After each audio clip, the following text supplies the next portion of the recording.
Flying solo tonight as host. DJ Wilson is off doing some important basketball business for the St. Francis of Cabrini Academy. Hopefully it has nothing to do with fights breaking out on the court, such as are the problems in the NBA these days. Hopefully they don't follow the role models of the NBA. Right. So happy to have Antonio French of PubDef.net and Steve Patterson of UrbanReviewSTL.com, two of the more preeminent bloggers in the St. Louis area. And wow, very, very impressive stuff on the sites this week, guys. But I'd be remiss if I didn't start the show as DJ starts it, and that is with a movie review from the U.S. Council of Bishops, and they like to take these movies, review them, and kind of give their clientele, I guess that would be the Catholic Church, their recommendations and who should and who should not view these. So I'm going to read. I'm not going to read out the whole review because DJ doesn't do that. He tries to stump me every week, teaser. And he does. So here we go. This movie is deemed morally offensive for all, and it includes misfit musicians who embark on a quest to become the greatest rock band on earth, ultimately challenging the devil to a rock-off. Say no more. It involves pervasive, rough, and sexually crude language and humor, including an opening scene in which a 10-year-old boy taunts his Christian parents by interrupting dinnertime grace with an obscene ballad, lewd sight gags, recurring drug usage, and brief rear nudity. Fellas? Tenacious D. Oh, and the pick of Destiny. Yeah, too easy, I think, right there. Anyone there for Short Bus? No. You guys seen that movie? No. Is it wide release? It was at Tivoli. Oh, okay. I can't even describe it on the air. It's pretty bad. Yeah. We'll have to look that one up. So. Yeah, it's Short Bus, the movie. Yeah, it was pretty. They're gonna send them just over the edge. Oh God. And speaking of short buses, well, hopefully they review. Hey, no, speaking of short buses, buses anyway. School buses anyway. Let's kick this off. A lot of news this past Friday. A report leaked that it was officially came out Sunday, but you all both blogged about it and put links on your sites, and that is the what are they? The Special Advisory Committee on St. Louis Public Schools report on the state of St. Louis Public Schools. And that was headed by our own William Danforth over at Washington University. Right, Danforth and attorney Frankie Freeman, and some other notables on the committee, including St. Louis American publisher Don Suggs. I think he was noted as publisher in the report. I think that was his title. Publisher. And I've seen it in other places as president. Oh, okay. So, actually, in the introduction page it says president. President? So it's American newspaper, yeah. So. No, he was publisher. I thought he was publisher of the report. Oh, publisher of the report. Oh, maybe I read that wrong. All right, well, let's talk about that. It's a 24-page report. It comes out with several recommendations, not the least of which is some sort of state takeover. Yeah. They've when they came out and announced the recommendations, they were careful to call it not a state takeover. In fact, in the report itself, it mentions several times that they don't recommend the state, quote unquote, takes over the district. Mm-hmm. But some would argue it's still the same thing in that basically you're taking control of the public schools away from the school board of the city of St. Louis and the voters of the city of St. Louis for they recommend at least a 6, maybe as long as a 10-year period. So it has some recommendations that some of our local leaders have immediately jumped on and praised as good things, most notably greatly reducing the power and influence of the St. Louis Public School Board. But some people also have attacked the recommendations for that very reason, in that citizens of the city of St. Louis are not going to have much input in their public schools. And as I noted on the blog, St. Louis City is poised to be the only American city that I know of that has no control over its police force or its public schools, which is a very unique situation. Now, it could be argued they'd have some input. Certainly, they're going to have input at certain levels, just not at the policy level where the board should be spending most of its time. It seems that boards in the past, the current one not accepted, tend to get into administrative issues instead of the policy issues and such. You mean the voters? Well, in that way, I guess the voters have a control over, input into the police department, and that we can yell at the cops, but you have no control over policy. And even when the citizens clearly vote, as in the case of the police force, that they want cops and their employees of the department to live in the city, clearly the board does what they want to do. Maybe we'll have a citizen review board for the school system. maybe. I'm sure there's much cause for it.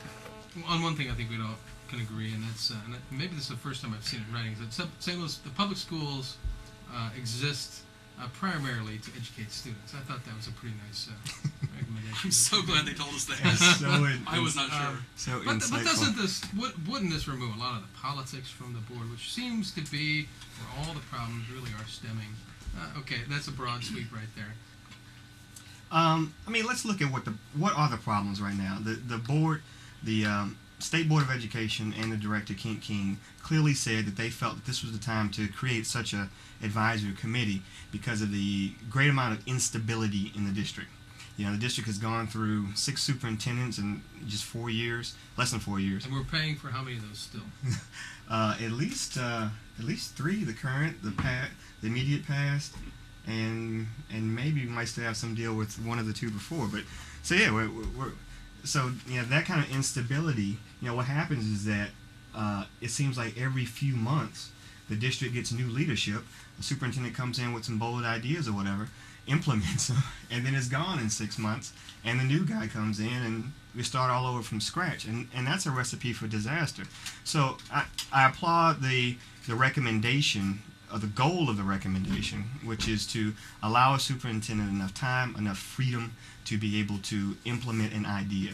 But it doesn't guarantee that idea is going to be a good idea. If we had this recommendation 3 years ago, does that set up a situation where Bill Roberti is going to lead the district for 6 years? So there's no silver bullet here. Yeah, I definitely think that I'm looking here at the report, and it's saying that it's obvious that the schools are in crisis. Well, that's another one of those statements that they're making in this report, and that's part of their conclusion. But stability is definitely important, and I'm not sure that how we can actually accomplish that. I don't know that their recommendations are going to achieve that.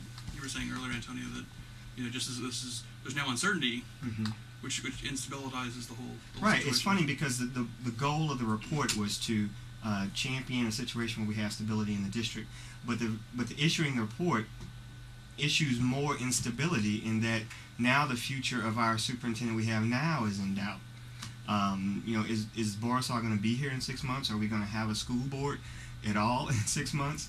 And it's a shame too, because it's coming just a couple of months before a new election, which could bring that stability. People are pointing the finger right now at the school board president, Veronica O'Brien, but you can almost guarantee that whoever is elected to the school board in April, is not going to support Veronica as president.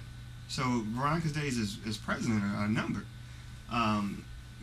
Peter Downs wrote a long letter to the state board, the commissioner Kent King, outlining the whole history of this past 3 years of turmoil. Very long letter, probably longer than the report. And that's available on pubdef.net. On pubdef.net. Tried to get through the whole thing today. It's pretty long and in depth. But one of the things he makes the case that when he and Donna Jones got elected earlier this year, he and the new majority in the board, their goal was exactly that: stability, to bring in a superintendent that they're going to empower for a long period of time, to go back to basics, to focus on accreditation.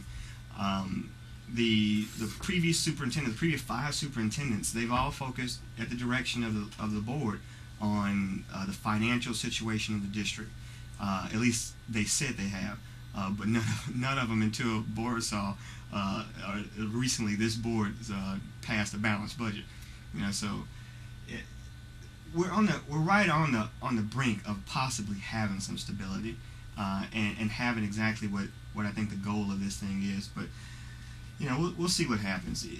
Some people say this thing is a power grab, and in general, I don't like the idea of taking power away from citizens, taking people's, at least diluting their vote, which is what this does. You might still be able to elect a school board, but it will have no power at all. something you write, which bears mentioning here, is that the central question of how to better educate urban children is barely addressed in this report, and is by no means a riddle only in St. Louis or scratch your heads about.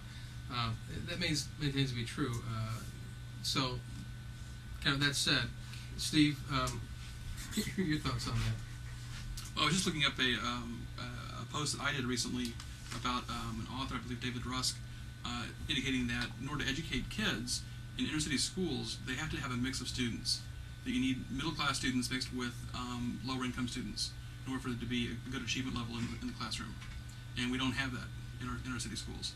And so I think, regardless of the board, regardless of state, regardless of the amount of money we spend per pupil, I think given the population that we have, we're going to have some issues trying to get them educated until we address some of the issues of concentrated poverty, unemployment, some of the other issues affecting the inner city. What this thing does is it tries to take the decision making out of the control of the school board, and therefore out of the voters' hand for a while. But who is it giving that control over to? Who's going to be making these decisions now? State officials are officials appointed by the mayor, who, by the way, has shown his decision-making capacity by appointing Veronica O'Brien in the first place, and as well as the supporting a school board that was not, as voters clearly said this year, was not leading the district in the way that they wanted it to be led. So, somebody is going to get power. You're taking the power away from somebody, and somebody else is going to get it. And the question is who and what are they going to use that for? Well, we have to stay tuned for the ongoing drama. Go ahead, Steve. Given the way that Veronica O'Brien's voting now, is it fair to say that the mayor's slate has a majority at the moment? Oh, of course. The mayor's slate does have the majority of the moment, and it is very disheartening, too, to see people elected to do a job publicly stating that they want somebody else to do that job for them. And that should raise a lot of questions for people, I think. Yeah. All right, well, let's move on. Let's pass Friday. The board of ENA, that consists of the comptroller, the mayor, and the president of the board of aldermen, they met to discuss, was it Friday? The TIF for One City Center? Was it past Friday? It was Thursday. Thursday, okay. Yeah. One City Center, that is the old... or Tuesday. I'm sorry, it was Tuesday. It was Tuesday, yeah. We meet on the God, third Tuesday. I'm way off on that one, so. Yeah. Well, anyway, they met to discuss One City Center, which is the old downtown Downtown mall. Well, yeah, St. Louis Center office and One building. City, yeah, the tower and the mall, which are two separate entities. to give a tip to developer John Steffen to redevelop that, and that's going to much Steve. Right, they had already done a TIF on the mall portion itself. Right. This was another TIF to amend that, I believe, as I understand it, to deal with the tower. And the idea was that in order to make it happen, in order to get the property away from the current owner, we could take more money. And in order to make that happen with the bonds and everything, they had to use the full force of the city's funds to back up those bonds. And that was the part that had a number of people, including myself, a little upset about the process. The last time we've done that was St. Louis Marketplace, which has failed and is costing us roughly $1 million a year to pay the bonds on that. And the basic way that this deal is structured is that the developer, the banks won't give the developer the money because they don't have enough faith in the project without the city co-signing on it. Now, are you speculating on that, or is that something you? If he could have got the deal done without Right. this, as Barb Geisman, Comptroller Green, and even Shrewsbury admitted that this deal is not very good for the citizens of the city of St. Louis, in that it could go bad, and the citizens are going to be on the hook. On Friday, the general board, the whole board of aldermen, approved the TIF. So, in effect now, there's very little risk for this developer. You and I should be so lucky as to get a deal like this, where we're if it succeeds, we're going to make a lot of money. If it fails, the taxpayers pay the bill. We should be so lucky as to get a deal. For 23 years. I mean, it's a 23-year deal. Yeah. And there's no guarantee that this project is going to Right, succeed. right. It's still an office building located downtown, Right. which if it was, it's not a new one. It's not a new building, and if that space was prime real estate, it may not be as empty as it is now. Right. And there's still no guarantee that people are going to buy high-priced lofts in what used to be a mall. I think the mall portion is more bankable, and that one was able to be done without the city's backing up, as I understand it, and that was already a done deal. Mm-hmm. And they wanted to add this whole tower thing to it for the last year or so. the mayor hadn't made a big deal at all about the tower. Now all of a sudden, because Stefan couldn't get the deal done without the city's backing, now the tower becomes this big albatross in the city we have to do something about. And the comptroller raised some very good points in the Board of E&A meeting, because really who gets rewarded on this is not just John Stephan, the developer, but the owners of the building. Out-of-town speculators who bought this building a few years ago for a fraction of maybe what it's actually worth, and are going to make, maybe up to, by some estimates, up to $20 million on this deal, thanks to the taxpayers of the citizens of the city of St. Louis. In a few years' time. And it sets a bad precedent, because now speculators are like, if you get a good piece of property downtown, just hold on to it, run it into the ground, Don't do it. and the city will have to bail you out. Make sure you don't rent the whole thing out. You got to make sure it's half empty. Exactly. Make sure it's half empty. Make sure you don't put any money into it, and then you have the mayor running and saying, "No, we have to do this, or the sky's gonna fall." We got to make sure John Stephan wants the building, though. That's an important factor right. there. Make sure you get a developer that just about every politician in town has gotten money from. I think, I think it was downtown. It's a fact, though. I mean, come on. I was going to like the hand. I was going to say, I'm a big defender of John Stephan a lot, but I was going to say, if it's downtown, chances are John Stephan will want it. But Absolutely. I think that's because he has the city's best interest in mind. But on that, we'll take a break here, and we'll be right back. All right. Oh, man. You want Cherokee next? That's finish Yeah, we got 6-4 in Cherokee. Which one do you go first? I gave you a lot of mic time. Which one are you talking about most? Let's do Cherokee next. Okay. We can finish up the 6-4. Mike's, are you still on? No. I am, sorry. Well, you made me delighted to know that our guest is Diana Warsaw. Oh, wow. Really? Great. Keep the camera set up. She's not gonna be here. Oh, on the phone. Yeah. You can videotape the phone. You can videotape the phone. On the phone. There we go. How would you put a sticker on your computer? Like, this is wrong. As 2006 your friends at FM Add there for when I go to the Wi-Fi. No, hate the face. I just got my ACLU on You there. covered up the apple. to your community. Hey, I've given Apple free props for years. You could have put that like above or below the apple. Well, maybe the apple shines through. KDHX is training and educating, offering knows? classes, access Who to tools, and supervision. I'm calling Steve Jobs. We're gonna get your card removed. KDHX.org now offers you Actually, maybe if I get the black Mac, you won't even notice. Well, that would be better. 50 touring and local bands. You just want to make things that are white black, don't you? There you go. That's what I try to do. KDHX continues to highlight the wider community. Keep with a spray painting series the of car just for sponsored such art, events occasions. calendars, and special features that champion the efforts of local musicians, artists, experts, and activists. Please visit our website, You're on your own about the Cherokee thing. I don't know too much about this. KDHX.org/year-end 06 and make a tax-deductible special year-end donation today to your community and your local media center, KDHX St. Louis.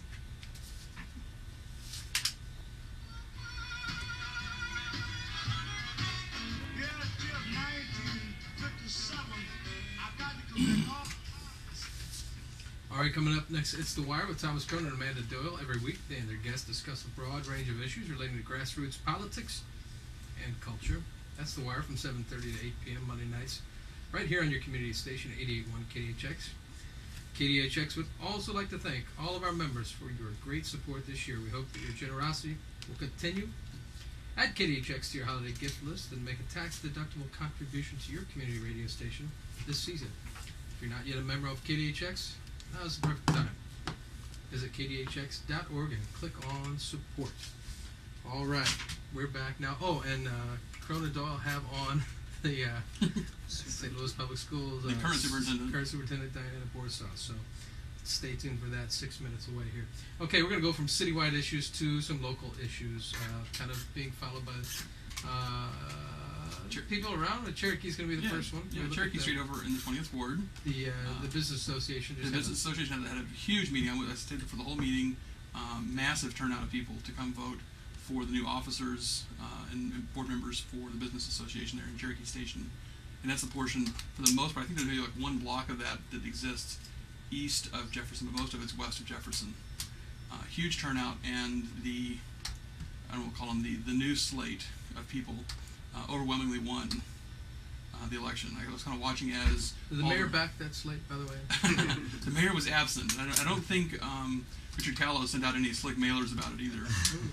I think I do remember you saying a couple aldermen were down there, the ones who were involved. Right, Counting the ballots. Alderman Ortman and Craig Schmidt were both there because their wards are part of the area, so they were there, the ones counting the ballots. What were some of the issues in that? What was the big deal, so to speak? Well, the issues were just openness in terms of how new ideas were brought forth, and things could be done. The old group paid nearly $10,000 to have 3 vacant lots that they owned on the street paved with asphalt, and like another almost $3,000 to put some wrought iron fencing up. Is it good or bad? A lot of people, well, everybody else thought it was bad. Okay. That if you got 3 vacant lots, you want to build on them, but sometimes you don't want to put asphalt all over them. And for $10,000, you can hire some people to cut the grass on 3 lots.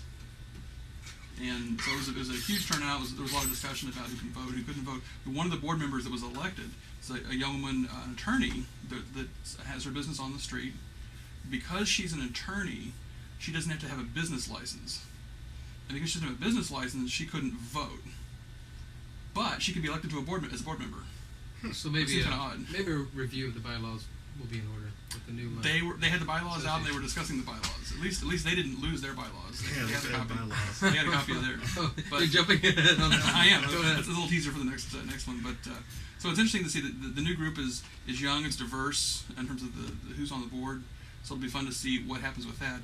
Now the question becomes: is this a sign as to what's going to happen with the 20th ward election? Well, let's talk quickly about that. Craig Schmidt is the sitting alderman. He's been there several years. 12 years. 12 years.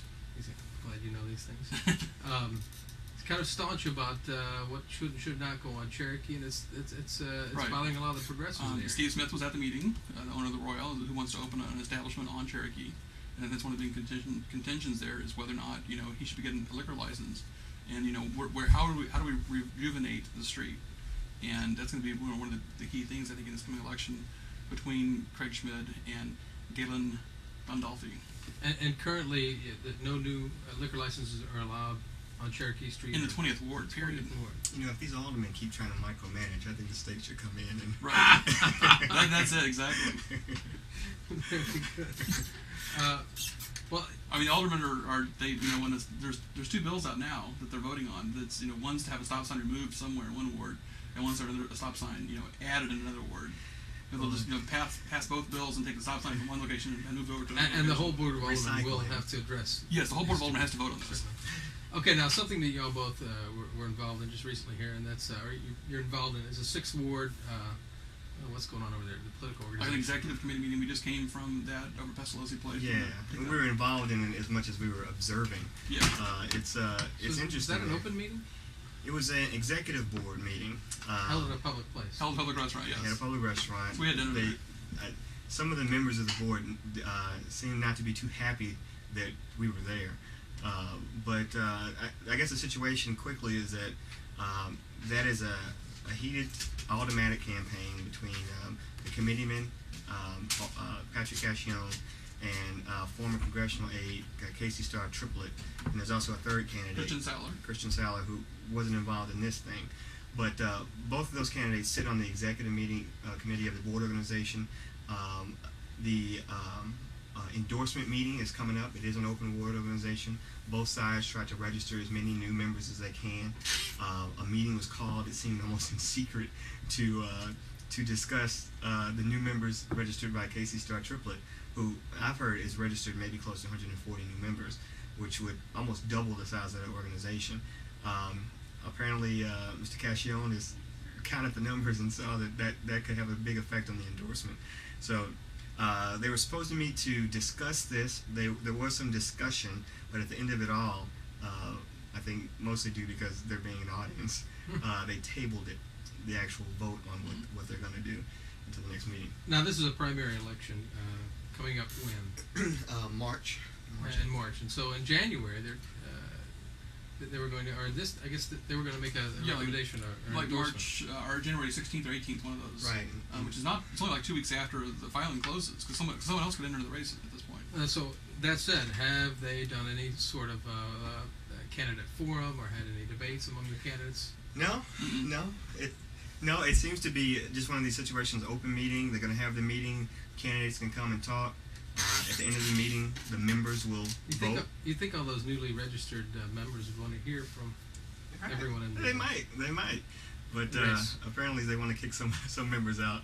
And and Casey has brought up a point that she, I think, is the only African American member of the executive meeting.